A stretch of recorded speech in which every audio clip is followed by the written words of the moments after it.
நீ நான் காதல் சீரியலில் அடுத்த வாரம் என்ன நடக்க போகுது அப்படிங்கிறத பார்க்கலாம்.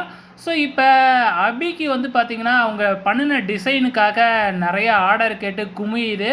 இதனால் அபிக்கு ரொம்பவுமே சந்தோஷம், நிறையா லாபம் வரும் இல்லையா? ஸோ இதை சொல்கிறதுக்காக பாட்டி வீட்டுக்கு போகிறாங்க. அப்போ வழக்கம் போல் நம்ம ராகவை மீட் பண்ணுறாங்க நம்ம அபி.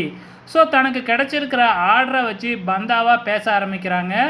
இதுக்கப்புறம் பாருங்கள், நான் உன்னைய விட பெரிய தொழிலதிபராக ஆக போகிறேன் அப்படி இப்படின்னு வழக்கம் போல் வந்து பார்த்திங்கன்னா பந்தா காட்ட ஆரம்பிச்சிடுறாங்க.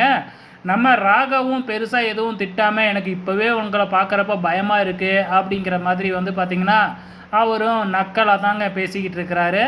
ஆக மொத்தத்தில் நம்ம அபி வந்து பார்த்திங்கன்னா ஒரு சவால் விட்டுருந்தாங்க இல்லையா, நிச்சயதார்த்தத்துக்கு இந்த மாதிரி அணுவுக்கு 10 பவுன் நகையும் மோதிரம், மாப்பிள்ளைக்கும் பொண்ணுக்கும் மோதிரமும் போடுறேன்னு சவால் விட்டுருந்தாங்க இல்லையா. ஸோ அதுக்காக தான் இந்த ஆர்டர் கிடச்சிருக்கு. ஸோ இந்த மாதிரி தான் கொண்டு போக போகிறாங்க.